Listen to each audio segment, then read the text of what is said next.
Salut tout le monde, on continue notre exploration de la version 3 d'AOS et plus spécifiquement de la saison 2021-2022. Aujourd'hui, on va parler de la manière de marquer des points dans les scénarios du manuel du général et plus particulièrement de l'impact que ça peut avoir sur la création de nos listes. Donc dans cette saison, on a 4 manières de marquer des points qu'on va détailler et expliquer en premier. Et puis après, on va aussi voir qu'on a une forte incitation à jouer des monstres, beaucoup de monstres, certains monstres même. Et pour finir, on va voir comment tout cela va impacter nos listes, bien sûr, avec un exemple concret. Donc, 4 manières de marquer des points ou de gagner un scénario. Les grandes stratégies, les tactiques de bataille, les objectifs sur la table en eux-mêmes et les monstres, bien sûr. On va commencer par les grandes stratégies. La première chose à noter et à garder en tête, c'est qu'on sélectionne l'une de celles-ci à la rédaction de sa liste d'armées, donc avant même de jouer. Donc que ce soit en amical ou en tournoi, la décision est prise avant même de savoir contre qui vous allez jouer et dans quel scénario et dans quelles conditions et sur quel champ de bataille, etc., etc. On parle de 3 points de victoire, ce qui est pas rien, mais c'est pas non plus énormissime sur l'ensemble d'une partie. Mais comme on le verra et on le répétera dans tous les points suivants, c'est 3 points en notre faveur, mais aussi potentiellement en faveur de notre adversaire. Donc on peut plutôt parler d'un différentiel de 6 points de victoire. Et là, ça commence à pouvoir peser. Elles ont leur importance et elles ne sont pas forcément évidentes à sélectionner, bien sûr. Et dans notre pack 2021-2022, on en a 8. Mais quand on y regarde d'un peu plus près, on pourrait dire qu'il y en a véritablement 4 ou 5. La raison pour laquelle je dis ça, et c'est ce que fondamentalement je pense, hein, c'est mon opinion, vous avez le droit de ne pas être d'accord, c'est qu'au moins 3 d'entre elles ne seront probablement que très peu choisies. Je parle de tuer tous les héros ennemis, tuer le général ennemi en gardant le sien en vie, et avoir plus d'unités sur la table que son adversaire à la fin de la partie. On peut aussi mentionner la grande stratégie qui demande que l'on garde au moins un prêtre en vie jusqu'à la fin de la partie. À mon avis, en fait, ces grandes stratégies ne seront que peu jouées parce qu'elles dépendent trop de ce que votre adversaire va avoir dans son armée, et aussi que pour le moment, on a très peu de prêtres dans le jeu. Enfin, c'est assez niche, quoi. Je préfère d'office en fait prendre quelque chose pour lequel je ne dépends pas de trop de facteurs. Bien sûr, le choix dépend vraiment de votre armée et il devrait être assez logique en fait. Par exemple, vous jouez beaucoup de monstres et vous êtes sûr qu'au moins un peut tenir toute la partie. Bon alors le choix est vite fait. Vous jouez beaucoup de sorciers et vous êtes sûr qu'au moins un peut tenir toute la partie. Le choix est vite fait.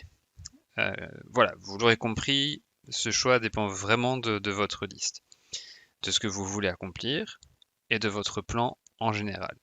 Si vous préparez un tournoi, vous devrez aussi prendre les scénarios en considération, bien évidemment.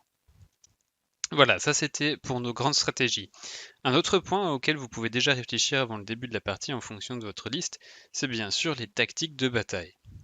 À chacun de vos tours, vous avez l'opportunité de marquer 2 points de victoire, ou parfois de quoi faire la différence sur une égalité dans certains scénarios. Comme pour les grandes stratégies, ça va dans les deux sens. Vous pouvez marquer 2 points et votre adversaire aussi. On a donc un différentiel potentiel de 4, et c'est pas rien. Empêcher son adversaire de réussir ses tactiques est en fait aussi important que de marquer les siennes.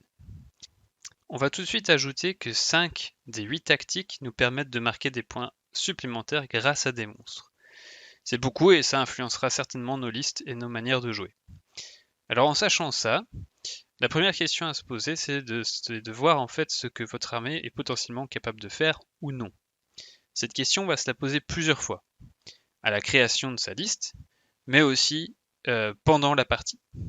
L'armée adverse aura probablement des choses qui favoriseront ou bloqueront vos capacités à accomplir certaines tactiques. Ce que je peux vous conseiller de faire, et c'est comme ça que je le fais personnellement, c'est de noter les tactiques par ordre de faisabilité sur un document. Ce que vous voulez, un bout de papier, un document Word, peu importe. Et une fois que ça c'est fait, vous réfléchissez à quand vous voulez faire quoi dans l'idéal. Vous pouvez vous poser cette question à la création de votre liste, en regardant chaque scénario, et bien sûr, vous pouvez vous poser cette même question quand vous jouez. Mais plus vous préparez, plus les choix seront faciles. Vous pouvez même pousser le vice jusqu'à réfléchir à ce que vous voulez faire face à des archétypes d'armées en particulier sur des scénarios en particulier. Toute petite pub rapide, hein, vous trouverez un lien vers une autre vidéo qu'on avait fait il y a quelques temps parlant des archétypes en description de la vidéo si ça vous intéresse. Donc pour moi en tout cas, pour résumer un petit peu, il y a une constante. La tactique la plus facile à accomplir à un moment donné dans la partie, c'est pas forcément la tactique que vous devez faire à ce moment-là. En fait, c'est même garder des choses que vous pouvez être sûr de pouvoir accomplir plus tard dans la partie qui sera un meilleur choix. Et faire le plus vite possible en fait des tactiques faciles et garder les difficiles pour la fin, ce sera pas forcément l'idéal. Commencer par des choses plus dures a souvent en fait plus de sens. Voilà, tout ça c'est du travail, hein, mais c'est comme ça qu'on se prépare. On va maintenant parler des objectifs, les bons vieux objectifs, ceux qu'on trouve sur nos tables et qu'on a l'habitude de contester. Avant de rentrer dans les détails, je vous ai mis ici une petite liste des scénarios utilisant le nouveau scoring entre guillemets standard. Pour faire court, le scoring standard c'est 1 point si vous avez au moins un objectif, un autre point si vous avez au moins 2 objectifs, et encore un autre point si vous en avez plus que votre adversaire. Donc en général, c'est 3 points possibles et 3 points qu'on peut essayer de bloquer chez son adversaire, donc un différentiel de 6 points. On va juste ajouter que pour ce scénario, on n'est pas toujours obligé de contrôler tous les objectifs pour marquer un maximum de points. Et ça, c'est un truc à garder en tête. Ici, les questions qu'on va se poser, en fait, elles ne sont pas nouvelles si vous avez déjà joué à AOS dans la version 2. Est-ce que j'ai assez de figurines pour contrôler les objectifs? N'oubliez pas que les monstres qui comptent pour 5 et aussi les figurines ayant plus de 5 points de vie comptent pour 2. Est-ce que j'ai assez de mobilité pour prendre ou reprendre les objectifs? Ces questions se posent vraiment à la rédaction de la liste. Pendant la partie, vous ne pourrez pas vraiment influencer cela. Votre liste doit être capable de gérer les objectifs sur la table. Alors, notre dernier point pour marquer, c'est bien évidemment les monstres. On l'a déjà mentionné dans les points précédents, et on a dit ce qu'ils pouvaient faire en termes de scoring, avec les tactiques de bataille, les grandes stratégies, mais il y a encore un élément qui s'ajoute à tout cela pour la saison 2021-2022. Si pendant un round vous tuez un ou plusieurs monstres adversaires, on gagne un point de victoire. Et comme d'habitude, ça va dans les deux sens. La question est donc en fait la suivante pour la rédaction de votre liste. Combien de monstres est-ce que vous voulez inclure pour marquer des points avec vos tactiques de bataille et éventuellement votre grande stratégie, mais en prenant en compte le risque d'offrir des points de victoire à votre adversaire. Ça dépendra vraiment de votre liste, mais c'est un point à prendre en considération quand vous l'écrivez en tout cas. Donc si on résume un petit peu tout ça, voilà les questions que vous pouvez vous poser en écrivant votre liste. Votre armée peut-elle remplir sa grande stratégie? Quelle tactique de bataille vous pouvez faire et quand? Votre armée peut-elle contrôler des objectifs sur la table? Et est-ce que votre investissement en monstres ne va pas vous coûter plus cher que ce qu'il ne vous rapporte? Je vous conseille vraiment en fait de passer par ces questions en écrivant vos listes et même en fait de repasser plusieurs fois.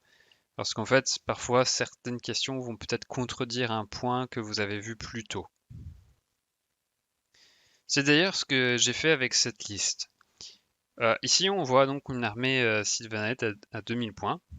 Alors, on va faire un petit tour pour commencer et voir un petit peu ce que la liste fait et ce qu'il y a dedans.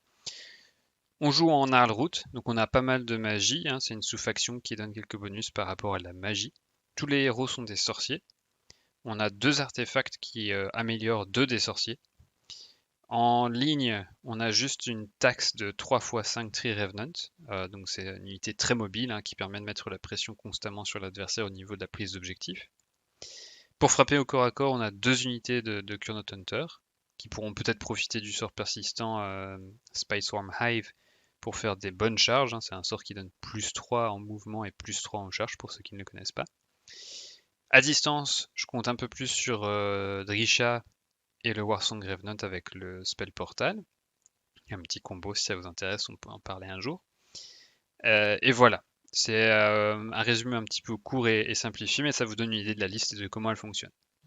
Du coup, pour ma grande stratégie, j'ai choisi Domaine du Prédateur, puisque j'ai une bonne mobilité et que je vais moi-même pouvoir générer pas mal de décors. Je vous avoue que je suis pas encore 100% sûr sur cette grande stratégie. Je dois encore la tester.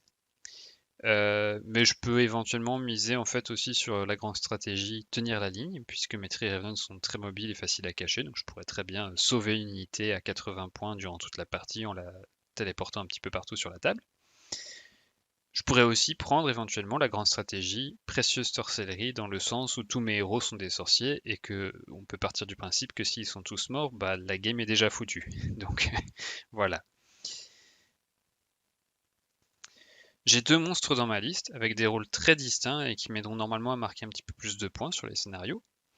Et je peux éventuellement fabriquer en fait si vous voulez un troisième monstre avec le sort de Gur qui est dans notre pack 2021-2022 et ça pourrait me permettre de marquer encore plus de points. Alors pour les tactiques de bataille, il y en a clairement qu'on veut privilégier et d'autres éviter. Faire de lance sauvage, c'est une tactique qui est relativement facile pour cette armée. Comme on a pas mal de téléportation, il est assez facile pour moi de faire cette tactique presque n'importe quand. Avance féroce, c'en est une autre qui est vraiment facile à réaliser et plus particulièrement avec le point supplémentaire. Il me faut 3 monstres pour le faire, mais j'ai des sorciers très capables dans ma liste et ça sera donc assez facile pour moi de fabriquer donc ce troisième monstre que je n'ai pas initialement dans ma liste et de marquer un point supplémentaire ici. Même chose pour monstre accapareur, c'est une tactique assez facile pour moi à faire. Par contre, ce que je veux essayer d'éviter, ce sont les confrontations plus directes ou forcées. Une armée Sylvaneth, si vous connaissez un tout petit peu, c'est une armée qui choisit ses combats et qui évite les confrontations qu'elle ne souhaite pas. Donc tuer le seigneur de guerre ou mise à mort ou encore rang brisé, ce sont des tactiques beaucoup plus conditionnelles pour moi. Elles dépendront plus du moment et de l'armée à laquelle je fais face. Elles sont pas infaisables, pas du tout, mais voilà, elles demandent une certaine situation et une certaine condition pour que je puisse les réaliser. C'est un peu la même chose pour conquérir et expansion agressive, dans le sens où voilà, je suis pas obligé d'aller chercher la confrontation directement avec ces tactiques, mais elles seront situationnelles. Voilà. Donc si on résume, en fait, j'ai 3 tactiques faciles et 5 qui sont un petit peu plus situationnelles. Sur 5 tours, en théorie, je devrais pouvoir gérer ça. Je pense que le point faible de ma liste, par contre, c'est qu'il manque effectivement des figurines sur table. J'ai un petit peu d'invocation, mais c'est assez difficile pour moi en fait de bien contrôler les objectifs. Mais ça reste à voir et à tester. Voilà. Pour finir, je voulais dire que cette vidéo était surtout là en fait pour vous donner des pistes de réflexion dans la rédaction de vos listes. On voit clairement que le pack 2021-2022 nous pousse dans une direction assez définie, mais ça n'empêche qu'il faudra encore voir comment la méta se développe et comment on s'adapte à celle-ci. Et pour ça, pas de secret, on teste, reteste et on teste encore. J'espère que ça vous aura aidé et je vous invite à partager vos trucs à vous pour rédiger vos listes dans les commentaires. Et en attendant, merci beaucoup et à la prochaine.